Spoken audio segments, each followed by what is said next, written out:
Hello students, आज के इस वीडियो लेक्चर में हम क्वेश्चन 4 को डिस्कस करेंगे 5.2 एक्सरसाइज के। क्वेश्चन 4 की स्टेटमेंट है minimise z equal to 2x plus y subject to the constraints x plus y greater than equal to 3, 7x plus 5y less than equal to 35, x greater equal to 0, y greater equal to 0। तो ये हमारे पास एक function दिया हुआ है 2x plus Y. ठीक है जी, इसको हमने मिनिमाइज करना है यहाँ पे। तो पहले वाले जो क्वेश्चन थे वहाँ पे हम उन क्वेश्चंस में हम मैक्सिमाइज कर रहे थे फंक्शन को, यानी फंक्शन की बड़ी से बड़ी वैल्यू को फाइंड कर रहे थे कि किस पॉइंट पे फंक्शन की वैल्यू सबसे ज़्यादा है। यहाँ पे इस क्वेश्चन में हम देखेंगे कि फंक्शन की वैल्यू किस पॉइंट पे सबसे छोटी है, सबसे कम है। ठीक है जी, तो ये जो हमारे पास क्वेश्चन दिया हुआ है इसकी स्टेटमेंट का ये मतलब है कि फंक्शन की वैल्यू सबसे छोटी किस पॉइंट पे है, आपने ये फाइंड करना है। तो सबसे पहले हम क्या करेंगे, करस्पॉन्डिंग इक्वेशन या एसोसिएटेड इक्वेशन फाइंड करेंगे जी। देखिए हमारे पास 2 वेरिएबल में जो इनइक्वालिटीज दी हुई हैं वो x plus y greater than equal to 3 दिया हुआ है और दूसरी 7x plus 5y less than equal to 35 दिया हुआ है। सबसे पहले हम इनकी करस्पॉन्डिंग या फिर एसोसिएटेड इक्वेशन भी इनको कहते हैं बनाएंगे जी। करस्पॉन्डिंग इक्वेशन देखिए जी, x plus y equal to 3 बनेगा पहली इनइक्वालिटी से, और दूसरी इनइक्वालिटी से क्या बनेगा, जी 7x plus 5y equal to 35, ये दूसरी इनइक्वालिटी से बनेगा।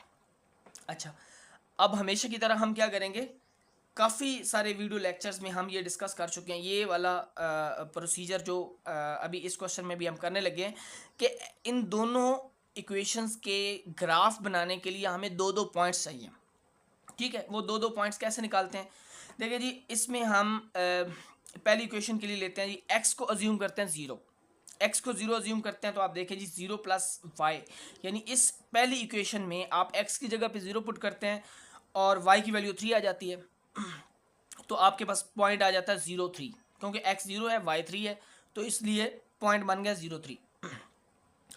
दूसरा पॉइंट निकालने के लिए हम क्या करते हैं, हम ये करते हैं कि y की वैल्यू 0 पुट करते हैं। y की वैल्यू 0 पुट की, तो अगर आप y की वैल्यू 0 पुट करते हैं यहाँ पे, तो x प्लस 0 इक्वल टू 3, यानी x इक्वल टू 3 हो जाता है, तो पॉइंट आ जाता है 30।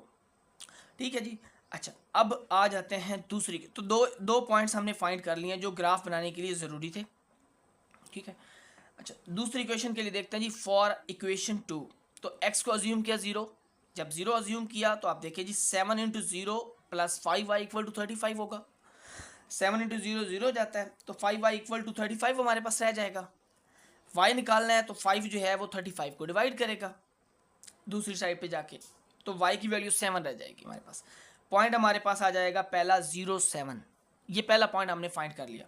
अच्छा जी, दूसरे पॉइंट के लिए हम क्या करेंगे, y इक्वल टू 0 करेंगे।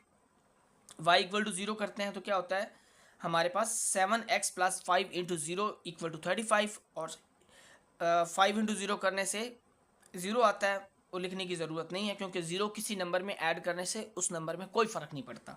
तो 7x इक्वल टू 35 होगा और x की वैल्यू हमारे पास 5 आ जाएगी जब हम 35 को 7 पे डिवाइड करेंगे। तो दूसरा पॉइंट हमारे पास आ जाता है 50। अब ये दो पॉइंट्स हमने दूसरी करस्पॉन्डिंग इक्वेशन के लिए भी निकाल लिए।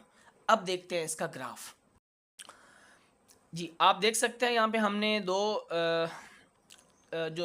दो लाइंस ड्रॉ की हैं। एक लाइन जो है वो पहली करस्पॉन्डिंग इक्वेशन का L1 ग्राफ बनता है और दूसरी करस्पॉन्डिंग इक्वेशन का जो है वो L2 ग्राफ बनता है। देखिए L1 जो थी उसके अंदर हमने जो पॉइंट्स फाइंड किए थे वो 0,3 और 3,0 थे। आप देख सकते हैं यहाँ पे 0,3 और 3,0, ये दो पॉइंट्स हमने L1 के फाइंड किए थे।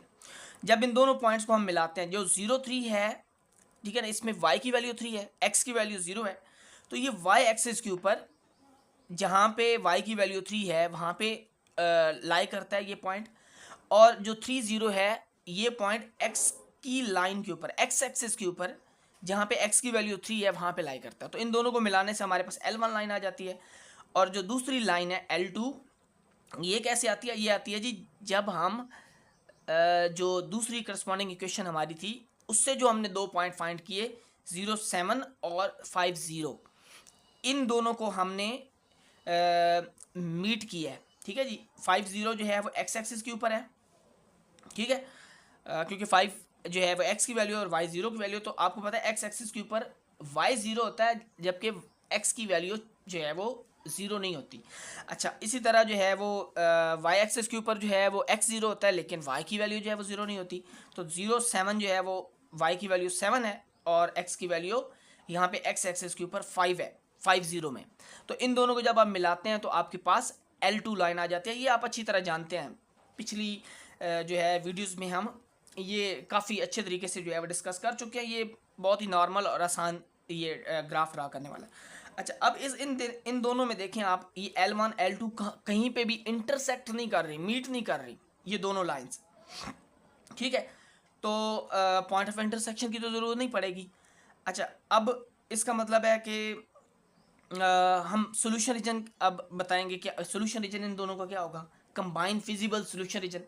अच्छा, अब फिजिबल सोल्यूशन रीजन तो हमें पता चलता है जब हम इनइक्वालिटीज़ में एक्स और वाई की वैल्यू 0 पुट करते हैं। देखिए, जो हमारी पहली इनइक्वालिटी है वो क्या है, वो x plus y greater than equal to 3 है। इसमें जब हम एक्स और वाई की वैल्यू 0 पुट करते हैं तो हमारे पास क्या आ जाता है, 0 ग्रेटर दैन 3। ठीक है, तो ये तो फॉल्स है। इसका मतलब है पहली जो हमारे पास इनइक्वालिटी है उसका solution region away to origin होगा, ओरिजिन से दूर होगा। ठीक है, टूवर्ड द ओरिजिन, यानी ओरिजिन की तरफ नहीं होगा।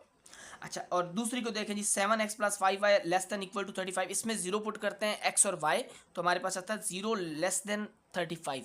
ये ट्रू है कि 0 हमेशा 35 से छोटा होता है। लिहाजा दूसरी का जो सोल्यूशन रीजन होगा वो ओरिजिन की तरफ होगा। ठीक है, टूवर्ड द ओरिजिन होगा। तो आप देख सकते हैं कि जो हमने ग्राफ बनाया ना उसमें जो L1 है उसका अवे टू ओरिजिन है। ये मैंने एरो के साथ जो है ना वो शो भी किया है कि L1 का क्या है, अवे टू ओरिजिन, ये ओरिजिन है, यहाँ पे ये ओरिजिन है, ये जो पॉइंट है ये ओरिजिन है। लेकिन जो L2 है उसका जो सोल्यूशन रीजन बन रहा है एक्स वाई 0 पुट करने से वो टूवर्ड द ओरिजिन बन रहा है, टूवर्ड द ओरिजिन। लिहाजा जो कंबाइंड फिजिबल सोल्यूशन होगा वो ये एरिया होगा, दरमियान वाला ये वाला एरिया होगा, और होगा भी फर्स्ट क्वाड्रेंट वाला सिर्फ, क्योंकि हमने ये भी देखा है कि एक्स की वैल्यू ग्रेटर देन 0 होनी चाहिए और वाई की वैल्यू भी ग्रेटर देन 0 होनी चाहिए। ठीक है ना, ये कंस्ट्रेंट के अंदर, ये हदों के अंदर दिया हुआ था। ये जो क्वेश्चन की स्टेटमेंट थी उसके अंदर दिया हुआ था कि एक्स और वाई की वैल्यू हमेशा पॉजिटिव होगी, यानी फर्स्ट क्वाड्रेंट भी रहेगी। ये इसका जो है वो कंबाइंड फिजिबल सॉल्यूशन रीजन होगा जिसको मैंने शेड किया है। अच्छा जी, अब हमने फाइंड करना है कि फंक्शन की वैल्यू जो है मिनिमाइज किस पॉइंट पे है, यानी छोटी से छोटी, सबसे छोटी वैल्यू फंक्शन किस पॉइंट पे देता है। तो उसके लिए हमें जो है वो कॉर्नर पॉइंट चाहिए। तो कॉर्नर पॉइंट क्या है जी, हमारे पास एक 3 0 है, दूसरा 0 3 है, तीसरा जो है वो 0 7 है और चौथा 5 0 है। ये हमारे पास चार जो है ना ये कॉर्नर पॉइंट्स हैं। अब हम इन कॉर्नर पॉइंट्स पे फंक्शन की वैल्यू चेक करेंगे कि किस पे वो छोटी वैल्यू, सबसे छोटी वैल्यू देता है जी। कॉर्नर पॉइंट हमारे सामने है 0 3 3 0 5 0 और 0 7। अब हम एक एक पे चेक करेंगे। हमारे पास फंक्शन क्या है, हमारे पास फंक्शन है z is equal to f of x y equal to 2x plus y. Function जो है हमारे पास z equal to 2x plus y था, लेकिन इसको हम इस तरह भी लिख सकते हैं एफ ऑफ एक्स वाई के साथ भी, क्योंकि फंक्शन जो z है ये two independent variable x y पे जो है वो मुश्तमिल है, इसलिए हम इसको लिख सकते हैं एक्स वाई, ताकि इनपुट के तौर पे हम एक्स और वाई की वैल्यू लगा सकें, डाल सकें। देखें जी, एट 0 3 पहले पॉइंट पे देखते हैं तो 0 3 पुट किया तो x की जगह पे 0, y की जगह पे 3 पुट किया। जहाँ जहाँ फंक्शन के अंदर x की वैल्यू 0 है वहाँ पे 0 पुट किया, y की वैल्यू 3 पुट की। तो देखें जी, आपके पास फंक्शन की वैल्यू 0 3 पॉइंट पे 3 आ जाती है। अच्छा, अब 3 0 पॉइंट पे देखते हैं। 3 0 पॉइंट पे अगर x की जगह पे 3 और y की जगह पे 0 पुट करें तो 2 × 3 प्लस 0, y की जगह पे 0 हो गया तो 2 3 6 हो जाता है। तो 3 0 पॉइंट पे फंक्शन की वैल्यू 6 है। अच्छा, उसके बाद हम देखते हैं जी एट 5 0 पॉइंट पे देखेंगे तो फंक्शन की वैल्यू 5 0 पॉइंट पे क्या आ रही है, 2 × 5 प्लस 0, 2 5 10, तो 10 आ रही है फंक्शन की वैल्यू। अच्छा, अब हम देखते हैं आखिरी पॉइंट पे 7 पे, तो ऐड 0.7 पॉइंट है। जब x की जगह पे 0 और y की जगह पे 7 पुट किया फंक्शन के अंदर, उसकी स्टेटमेंट के अंदर भी 2 इंटू 0, एक्स की जगह पे 0 है और y की जगह पे 7 है, तो देख सकते हैं 2 इंटू 0 प्लस 7 करने से 7 आएगा। तो हम देख सकते हैं कि फंक्शन की वैल्यू सबसे छोटी जो है वो आ रही है 3, सबसे छोटी वैल्यू 3 आ रही है हमारे पास, क्योंकि देखिए पहले पॉइंट पे 3 थी, दूसरे पॉइंट पे 6, आगे 10 और उसके बाद 7, तो सबसे छोटी वैल्यू जो है वो हमारे पास क्या आ रही है 3। तो हम कह सकते हैं कि so function is minimum at 0.3 point, तो फंक्शन की वैल्यू सबसे छोटी जो है वो 0.3 पॉइंट पे है। ठीक है जी, ये बहुत आसान है। आप जो है अगर पिछले क्वेश्चन अगर आपने अच्छे तरीके से किए हैं तो ये आपके लिए कुछ भी नहीं है, ये बहुत इजी क्वेश्चंस हैं। ठीक है, अगर आपको हमारी वीडियो पसंद आए इसको लाइक करें, शेयर करें, हमारे चैनल को सब्सक्राइब करें। देखने का बहुत शुक्रिया।